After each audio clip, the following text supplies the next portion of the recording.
മുഖ്യമന്ത്രി സംശയത്തിന്റെ നിഴലിലാണ്, കേരളത്തിലെ പല നേതാക്കൾ സംശയത്തിന്റെ നിഴലിലാണ്, താങ്കൾ പറഞ്ഞ പോലെ മറ്റുള്ളവർ സംശയത്തിന്റെ നിഴലിലാണ്. കോൺഗ്രസ് ഒരു പ്രാദേശിക പാർട്ടി അല്ല, ഒരു സംസ്ഥാന പാർട്ടിയല്ല. അതിനെ നയിക്കുന്ന ഒരു ദേശീയ നേതൃത്വമുണ്ട്. ആ ദേശീയ നേതൃത്വം ഈ ഘട്ടത്തിൽ എന്ത് ചെയ്യണം? ദേശീയ നേതൃത്വം ഈ ഘട്ടത്തിൽ സന്ദർഭത്തിനൊത്ത് ഉയരണം. എന്നിട്ട് ദേശീയ നേതൃത്വം പറയണം, മുരളീധരൻ ദേശീയ നേതാക്കളെ കാണുന്നു എന്ന് പറയുന്നു. ദേശീയ നേതാക്കൾ പറയണം, ഇതിനെക്കുറിച്ച് വിശദമായി അന്വേഷിക്കണം. ജനങ്ങളുടെ മനസ്സിൽ ഒരുപാട് സംശയങ്ങൾ ഉണ്ട്. ഹൈക്കമാൻഡ് അങ്ങനെ ഒരു നിർദ്ദേശം കേരളത്തിലെ കോൺഗ്രസിന് കൊടുക്കണം. എങ്കിൽ മാത്രമേ ഇപ്പം വെറുതെ കുറെ ധാരാളം ഗൌരവകരമായ ആരോപണങ്ങൾ വന്നിരിക്കുന്നത്. ആ ആരോപണം അന്വേഷിക്കാതെ പോകുന്നത് വളരെ മോശമാണല്ലോ. ഇങ്ങനെ ഒരു വികാരം കേരളത്തിലെ കരുണാകരന്റെ അനുയായികളിൽ നിന്ന്, അദ്ദേഹത്തെ സ്നേഹിക്കുന്നവരിൽ നിന്ന് ഉയരുമ്പോൾ അത് ഏറ്റെടുക്കാൻ മാത്രം ശക്തമായ ഒരു ദേശീയ നേതൃത്വം, ഹൈക്കമാൻഡ് ഇന്ന് കോൺഗ്രസിനുണ്ടോ? അത് ഒരുപാട് പ്രശ്നങ്ങൾ, ഒരുപാട് അഴിമതി ആരോപണങ്ങൾ ഒക്കെ കേട്ട് ദുർബലമായി നിൽക്കുകയല്ലേ സത്യത്തിൽ? അല്ല, കോൺഗ്രസ് ഹൈക്കമാൻഡ് പറഞ്ഞാൽ ഇവിടെ മുഖ്യമന്ത്രിക്കും KPCC പ്രസിഡന്റിനും അനുസരിക്കാതിരിക്കാൻ വയ്യ. അവരനുസരിച്ചേ പറ്റുള്ളൂ. അല്ലെങ്കിൽ അവർ കോൺഗ്രസ്സുകാരല്ലല്ലോ, അവരുടെ പേരിൽ നടപടി വരുമല്ലോ. കോൺഗ്രസ് ഹൈക്കമാൻഡ് ഈ കാര്യത്തിൽ ഇടപെട്ട് കേരളത്തിലെ ഏറ്റവും സമുന്നതനായിരുന്ന നേതാവ് കരുണാകരൻ, അദ്ദേഹത്തിന് വന്നിട്ടുള്ള ഒരു ദുർഗതിയാണുള്ളത്. KPCC പ്രസിഡന്റിന് ഇതിൽ റോളില്ലേ? ഈ പ്രശ്നം പരിഹരിക്കാൻ, ഈ പ്രശ്നം അന്വേഷണത്തിന്റെ തലം വരെ എത്തിക്കുന്നതിൽ KPCC പ്രസിഡന്റിന്, കരുണാകരന്റെ സ്നേഹവാത്സല്യങ്ങൾ ഒരു കാലത്ത് നല്ലപോലെ പറ്റിയ KPCC പ്രസിഡന്റിന് ഉത്തരവാദിത്വമില്ലേ?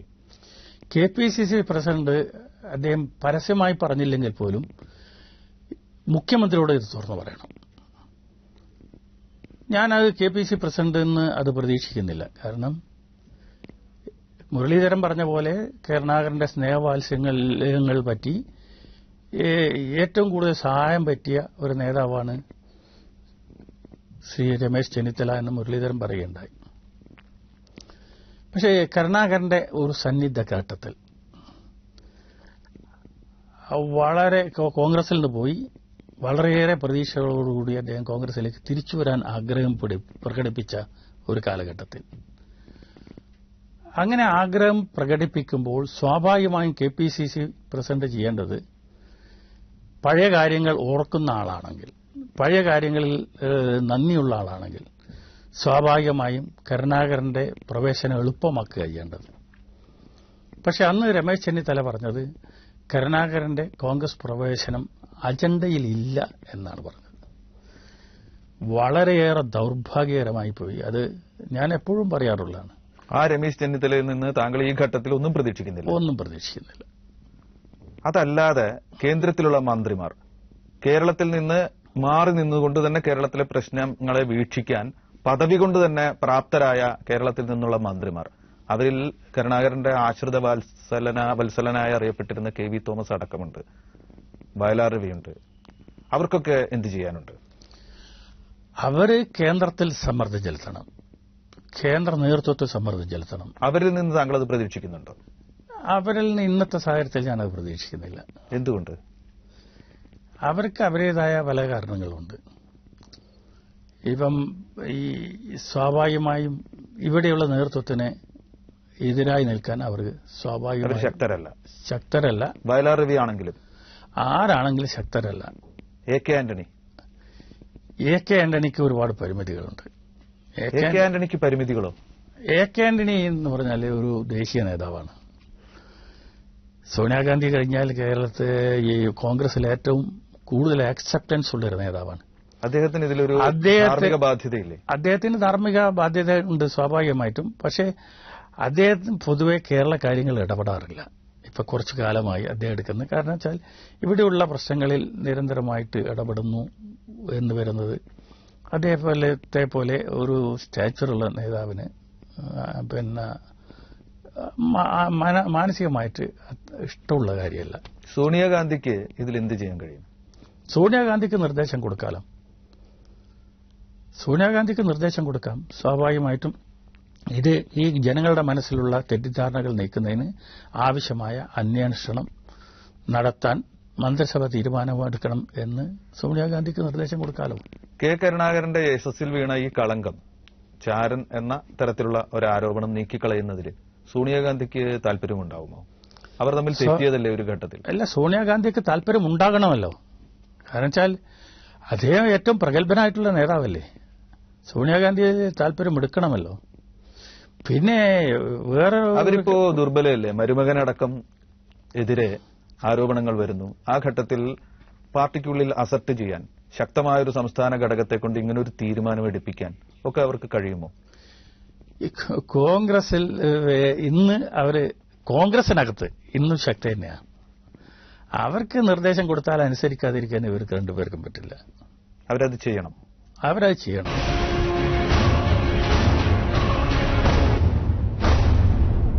ഇത് സത്യത്തിൽ രാഷ്ട്രീയമായ ഒരു അഗ്നിപരീക്ഷയാണ് കേരളത്തിലെ കോൺഗ്രസ് നേതൃത്വം നേരിടാൻ പോകുന്ന.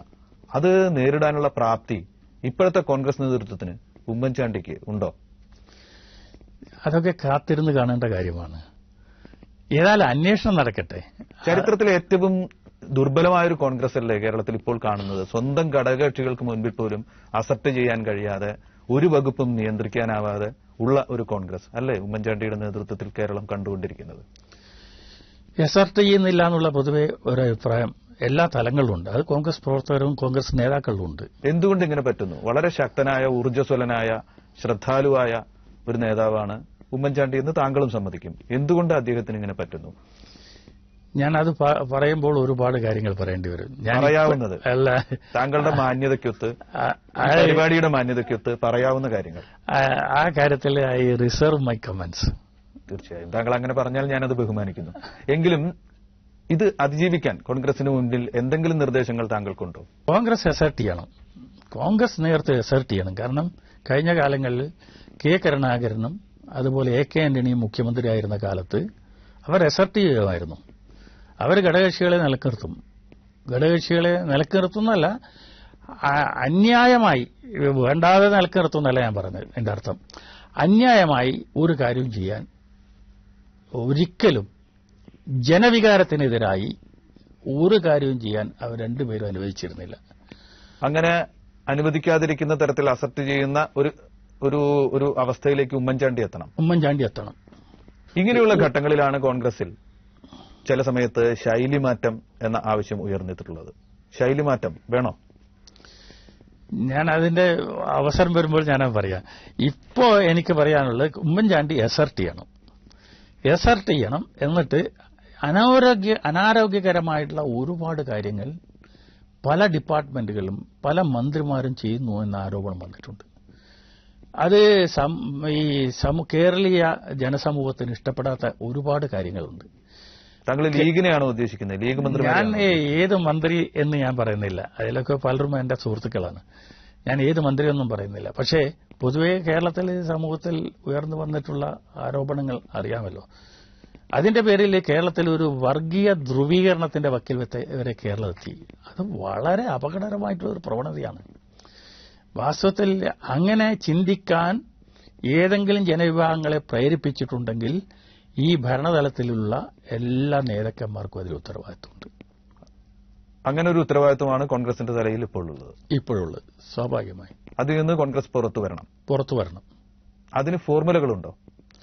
അതിന് ഫോർമുല എന്ന് പറഞ്ഞാൽ ഈ കഴിഞ്ഞ കാലങ്ങളിൽ കരുണാകരനും അതുപോലെ ആന്റണിയും എന്തു ചെയ്തു എന്ന് അറിയാവുന്ന നേതൃത്വമുള്ളത്. ഇവിടെ അവർക്ക് അവരുടെ പാതകൾ പിന്തുടരണം. താങ്കൾ വളരെ ദൌർഭാഗ്യകരമായ ഒരു സാഹചര്യത്തിൽ ഒരിക്കൽ മന്ത്രിസഭയിൽ നിന്ന് പുറത്തു പോവുകയുണ്ടായി. ഒരു ഉദ്യോഗസ്ഥനെ ഫോണിലൂടെ ഭീഷണിപ്പെടുത്തി എന്ന ഒരു ആരോപണം വന്നിട്ട് അന്ന് ഞങ്ങളുടെ ചാനൽ അടക്കമുള്ള ചാനലുകൾ താങ്കളുടെ ടെലിഫോൺ സംഭാഷണം കാണിച്ചതാണ്. സമാനമായ സാഹചര്യം ഒരു മന്ത്രി നേരിടുന്നുണ്ട്, CN ബാലകൃഷ്ണൻ.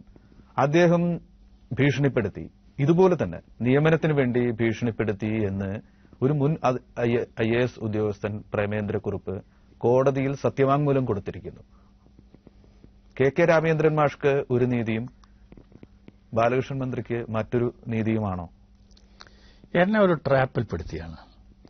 ഞാൻ മുമ്പേ പറഞ്ഞാണ്, ഒരു ഇന്റർവ്യൂവിൽ പറഞ്ഞാണ്, മുഖ്യമന്ത്രിയുടെ മനസാക്ഷി സൂക്ഷിപ്പുകാരനായ ഒരു പ്രൈവറ്റ് സെക്രട്ടറി ഉണ്ട്. അന്നത്തെ മുഖ്യമന്ത്രി ഉമ്മൻചാണ്ടിയാണ്. അതെ. അദ്ദേഹം എന്നോട് വിളിച്ചു പറയാണ് ഫോണിൽ. അദ്ദേഹം എന്റെ ഓഫീസിൽ വന്ന് എന്റെ പ്രൈവറ്റ് സെക്രട്ടറിയുടെ ഫോണിൽ നിന്ന് എന്നെ വിളിച്ചിട്ട് പറഞ്ഞു, ഇവിടെ ബന്ധപ്പെട്ട പോലീസ് ഉദ്യോഗസ്ഥന്മാർ DMOന്റെ സ്റ്റേറ്റ്മെന്റ് എടുക്കാൻ പോകുന്നുണ്ട്. അപ്പൊ DMOന്റെ സ്റ്റേറ്റ്മെന്റ് എടുക്കാൻ പോകുമ്പോൾ മാസ്റ്ററോട് CM പറഞ്ഞിരിക്കുന്നു അവിടെ DMOനെ വിളിച്ചിട്ട് ആവശ്യമായ നിർദ്ദേശങ്ങൾ കൊടുക്കാൻ, അനാവശ്യമായിട്ടുള്ള കാര്യങ്ങളൊന്നും പറയരുത് എന്ന് പറയാൻ. ആ നിർദ്ദേശമാണ് രാമേന്ദ്രൻ മാഷെ കുടുക്കിയത്. ആ നിർദ്ദേശമാണ് CM പറഞ്ഞു എന്ന് പറഞ്ഞിട്ട് എന്നെ വിളിച്ച ആ നിർദ്ദേശമാണ് വാസ്തവത്തിൽ എന്നെ കുടുക്കിയത്. മാഷ്ക്കെതിരെ അത്തരത്തിലുള്ള ഒരു അന്ന് മാധ്യമങ്ങൾക്ക് പല ലക്ഷ്യമുണ്ടായിരുന്നു. അന്ന് നിങ്ങൾ അറിയാതെ വീണുപോയോ എന്ന് എനിക്കറിയില്ല. ആദ്യമായിട്ട് ഇതിൽ വലിയൊരു കുറ്റം മാതിരി ഞാൻ സിവിൽ സപ്ലൈസ് വകുപ്പ് മന്ത്രിയായിരുന്നു. സിവിൽ സപ്ലൈസ് വകുപ്പ് മന്ത്രിയായിരുന്ന കാലത്ത് എനിക്കെതിരെ ഒരു കട്ടൻ ചായ വാങ്ങി കുടിച്ചു എന്നുള്ള ആരോപണം ഉണ്ടായിട്ടില്ല. എല്ലാവർക്കും അറിയാവുന്ന കാര്യമാണ്. അതിലാണ് സിവിൽ സപ്ലൈസ് വകുപ്പ് മന്ത്രിമാരെ കുറിച്ചാണ് കാലാകാലങ്ങളിൽ നിരവധി ആരോപണങ്ങൾ ഉണ്ടായിട്ടുള്ളത്. എനിക്കെതിരെ ഒരു ആരോപണം ഉണ്ടായില്ല. ആന്റണിയുടെ മന്ത്രിസഭയിൽ ഇരുന്നപ്പോൾ ഈ മന്ത്രിസഭയിൽ ഇരുന്നപ്പോൾ ഞാൻ എന്റെ മനസ്സാക്ഷിക്ക് നിരക്കാത്ത ഒരു കാര്യവും അനുവദിച്ചു കൊടുക്കാറില്ല, ആര് എത്ര ഉന്നതം പറഞ്ഞാലും. മാഷെ, ആ കാര്യം അവിടെ നിൽക്കട്ടെ. എന്തായാലും മാഷ് അത് സംഭവിച്ചു. മാഷ് ആരോപണ വിധേയനായി പുറത്തു പോകേണ്ടി വന്നു. സമാനമായൊരു സാഹചര്യം, ഏതാണ്ട് സമാനമായൊരു സാഹചര്യം മറ്റൊരു മന്ത്രിക്ക് നേരെ ഇന്ന് അതേ മുഖ്യമന്ത്രിക്ക് കീഴിൽ നേരിടുമ്പോൾ അദ്ദേഹത്തിനോട് വളരെ അനുകൂലമായൊരു സമീപനം എടുക്കുകയും മാഷ്ക്ക് കൊടുക്കാത്തൊരു നീതി അദ്ദേഹത്തിന് കൊടുക്കുകയും ചെയ്തു എന്നൊരു അഭിപ്രായം മാഷ്ക്കുണ്ടോ? അതൊക്കെ എന്റെ സഹപ്രവർത്തകരൊക്കെ ഞാനതിന് ഒരു വിശദമായിട്ട് ഞാനൊരു കമന്റ് ചെയ്യാൻ ആഗ്രഹിക്കുന്നു. കോൺഗ്രസിൽ നിന്ന് സസ്പെൻഷനിലാണെങ്കിലും KK രാമേന്ദ്രൻ മാഷ് കോൺഗ്രസുകാരനാണ്. ഞാൻ ഇന്നും കോൺഗ്രസുകാരനാണ്. കോൺഗ്രസിൽ മെമ്പർഷിപ്പ് അല്ലാത്ത കോടാനുകോടി ജനങ്ങൾ ഈ രാജ്യത്തുണ്ട്. കാലാകാലങ്ങളിൽ കോൺഗ്രസിന്റെ ചിഹ്നം കാണുമ്പോൾ വോട്ട് കുത്തുന്നവരാണ്. ആ സാധനം കോൺഗ്രസിന്റെ ചിഹ്നം കാണുമ്പോൾ വോട്ട് കുത്താൻ ഇവരെ ആരും വിചാരിച്ചാൽ തടയാൻ കഴിയില്ലല്ലോ. KK രാമേന്ദ്രൻ മാഷ് കോൺഗ്രസിന് പുറത്താണെങ്കിലും സസ്പെൻഷനിലാണെങ്കിലും ശക്തനായ ഒരു കോൺഗ്രസുകാരൻ തന്നെയാണ്. നമുക്കിത് അവസാനിപ്പിക്കാം. വളരെയധികം നമസ്കാരം.